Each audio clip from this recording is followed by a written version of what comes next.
नमस्कार दोस्तों, आजकल कहा जा सकता है उत्तर प्रदेश में 7 विधानसभा सीटों पर चुनाव हो रहे हैं और हमारे साथ अमेठी के रहने वाले राम उदित यादव जी हैं, जो उस समय का इनके पास कार्ड है जब समाजवादी पार्टी का स्थापना दिवस था 1992 में। जब समाजवादी पार्टी की स्थापना हुई थी 4 से 5 नवंबर लिखा हुआ है। राम शरण दास संयोजक हुआ करते थे समाजवादी पार्टी के और उस समय अमेठी नहीं बल्कि सुल्तानपुर हुआ करता था। सुल्तानपुर ज़िले में अमेठी आता था और अब तो अमेठी अलग से ज़िला हो गया। क्यों ऐसा है ना? जी। हाँ, अमेठी अलग से ज़िला हो गया है। समाजवादी पार्टी के कार्यकर्ता हैं और लंबे समय से समाजवादी पार्टी की राजनीति करते रहे हैं। क्या उम्र रही आपकी?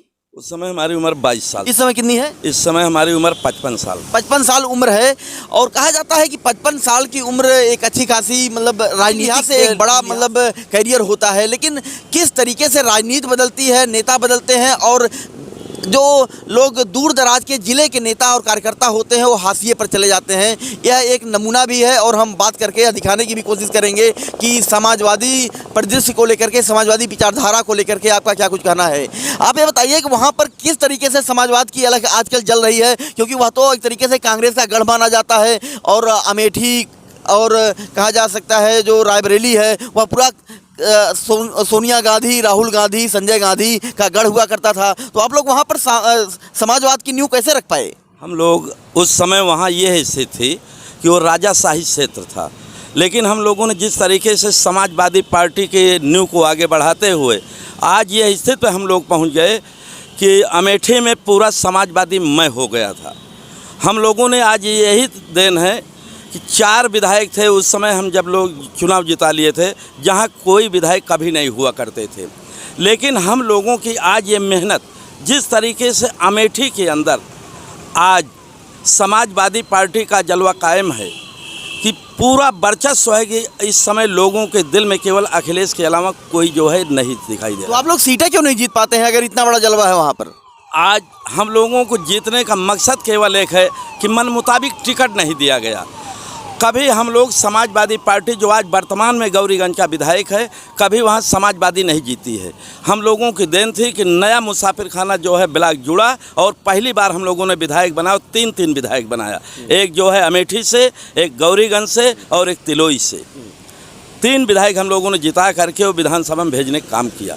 लेकिन आज जो विषम परिस्थिति है, हमारे यहाँ संगठन कमज़ोर हो गया है। जिला अध्यक्ष जो है वो बाहर का रहने वाला है। अमेठी का जो है स्थानीय जिलाध्यक्ष ना होने के कारण वहाँ संगठन बर्बाद हो चुका है और आज वर्तमान स्थिति में वो कांग्रेस का गढ़ माना जाता था। लेकिन जिस तरीके से आज बीजेपी के वहाँ स्मृति ईरानी जी चुनाव जीती हैं, लेकिन आज विषम परिस्थिति उनके सामने भी आ गई है अब कि जीत तो ज़रूर चुनाव जीत गई, लेकिन आज आने वाले समय में अगर आज चुनाव हो जाए तो स्मृति ईरानी की पता नहीं चलेगी। अच्छा, ये बताइए, आप समाजवादी पार्टी में तब जुड़े जब समाजवादी पार्टी की स्थापना हुई थी, राम शरण दास संयोजक हुआ करते थे, तो आप लोगों का समाजवादी पार्टी से जुड़ाव किस रूप में रहा उस समय? उस समय हम लोगों का इतना उल्लास था कि समाजवादी पार्टी के लिए नेताजी का भी नौजवानी का उमंग था। हम लोग बड़ी खुशी से जो है समाजवादी पार्टी की स्थापना में सम्मिलित हुए और हम लोगों ने जिस तरीके से लाठी खा करके और आज इस पार्टी को कोरवा बढ़ाया। लेकिन आज हम लोगों के सामने मजबूरी है कि हम लोग राजाशाही क्षेत्र में होने के नाते, यहाँ तक पकड़ न होने के नाते हम लोग वहीं के वहीं रह गए। लेकिन 3-4 बार मिलने के बाद जो है भैया से हमने यही चीज़ कहा कि हम लोगों ने 25 बार जेल गया हूँ, यहाँ तक कि हाथ की हड्डियाँ टूट गई, आज तक नहीं जुड़ी।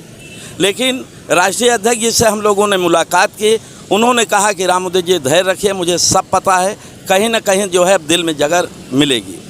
तो आज हम लोग ये तय है कि आने वाले भविष्य में जिस तरीके से बीजेपी के इस कृत्य से, जैसे हमारे यहाँ वो स्थिति बन गई है छुट्टा जानवरों पे, आज आप विषम परिस्थिति यह है कि पहले पशुधन माना जाता था। लोग शादियों में पशु पाते थे, गाय पाते थे, भैंस पाते थे।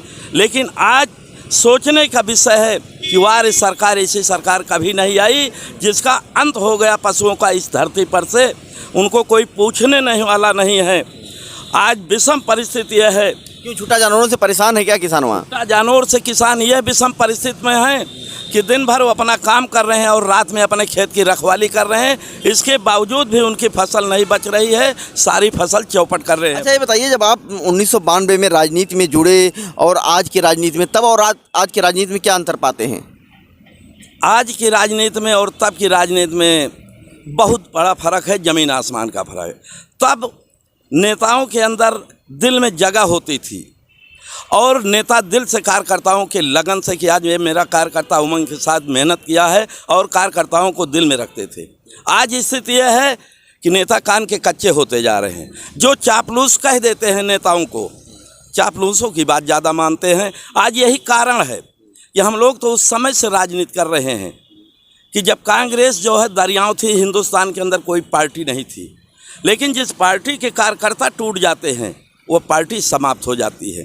आज जिस तरीके से हमारे राष्ट्रीय अध्यक्ष माननीय मुलायम सिंह जी पूर्व जिस तरीके से पार्टी को ज़मीन से आसमान पे ले आए और जिस तरीके से विरासत में हमारे राष्ट्रीय अध्यक्ष जी जो है स्वीकार किया, राष्ट्रीय अध्यक्ष जी से लोगों का, नौजवानों का, छात्रों का, किसानों का जुड़ाव इतना ज़बरदस्त है। केवल सम्मान होना चाहिए, सम्मान मिलना चाहिए। आज लोग सम्मान के लिए पीछे पड़े हैं, लेकिन हमारे राष्ट्रीय अध्यक्ष के अंदर जो सोच है ये तय है कि आने वाले 22 में पूर्ण बहुमत की सरकार बनेगी, लेकिन कार्यकर्ताओं को सम्मान चाहिए। जो कार्यकर्ता मेहनत करता है उसे सम्मान की चिंता होती है, उसे पद की चिंता नहीं होती। आप लोगों को भारतीय जनता पार्टी से डर नहीं लगता है?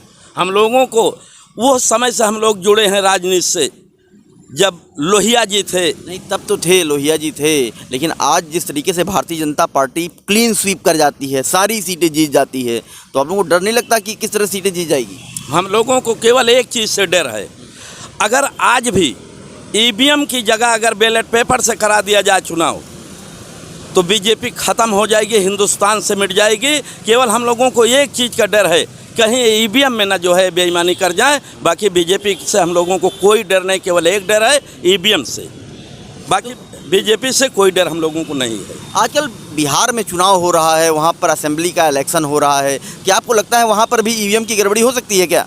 हम लोगों को ये सोच है और हम लोगों ने देखा है पूर्व में जिस तरीके से मोबाइल में एक बटन दाब के हैंग किया जा सकता है, पूर्व में ऐसा जो है सामने भी रिजल्ट आया है कि एक बटन दाब करके मशीन को हैंग किया जाता है और ईवीएम में बेईमानी की गई है। और जिस तरीके से आज हमारे बिहार में चुनाव है, आज हमारे वहाँ तेजस्वी जी की रैली में जो है लाखों की, करोड़ों की भीड़ हो रही है, लेकिन इसके बावजूद भी अगर ईवीएम में जो है घोटाला ना हुआ, कमी ना की गई, तो आने वाला भविष्य बिहार में तेजस्वी की पूर्ण बहुमत की सरकार बनेगी। उत्तर प्रदेश में आप लोगों के क्या मुद्दे हैं, स्थानीय मुद्दे क्या हैं, अमेठी के क्या मुद्दे हैं जिसको लेकर के आप विधानसभा चुनाव में आगे आएंगे, विधानसभा चुनाव में मुद्दे भी बनेंगे? हम लोगों के लिए आने वाले 22 के चुनाव में तमाम ऐसे मुद्दे हैं, जैसे शिक्षा है, शिक्षा को जो है बीजेपी ने समाप्त कर दिया। उसके बाद जो है आवारा पशु हैं, इनको भी जो है लोगों, किसानों को बर्बाद कर दिया।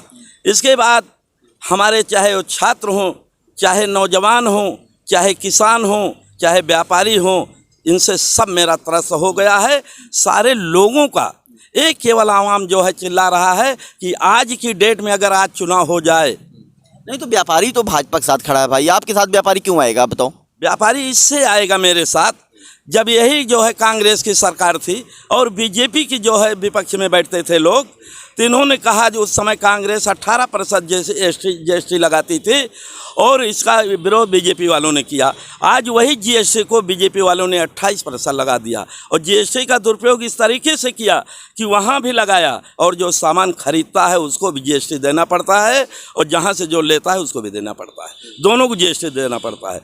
तो आज यही कारण है कि मेरा व्यापारी भी जो है रो रहा है। जिस तरीके से लॉकडाउन किया गया, चाहे वो मेरा छात्र हो, चाहे नौजवान हो, चाहे गरीब किसान हो, सब परेशान हो गए हैं। जब से नोटबंदी का आवाम शुरू हुआ तब से सारे लोग बर्बाद हो गए हैं। आज तो केवल ये है कि बीजेपी केवल नाम लेने के लिए लोग हैं। देहात में आप चले जाए तो बीजेपी के नाम पे लोग गाली देते हैं। आने वाला समय अगर ऐसे रहा तो बीजेपी के लोगों को गांव में वोट मांगने के लिए समय बताएगा कि बीजेपी को वोट कैसे मिलेगा। लेकिन डर केवल एक बात से लग रहा है कि कहीं जिस तरीके से मेरा प्रधानमंत्री झूठ बोलता है, मेरा मुख्यमंत्री झूठ बोलता है, डेरिसी से लगता है कि कहीं ईवीएम में जो है घोटाला न कर जाए। बाकी बीजेपी का समापन एकदम समाप्त हो चुका है समय, आने वाला भविष्य सरकार नहीं बनेगी। अच्छा बताइए, जब मुलायम सिंह यादव मुख्यमंत्री हुआ करते थे उस समय काशीराम थे, क्योंकि आप स्थापना के समय से जुड़े हुए हैं, आपके पास जो कार्ड है, तो उस समय आप काशीराम को किस रूप में देखते हैं? काशीराम भी समाज के लिए उन्होंने अच्छा काम किया है।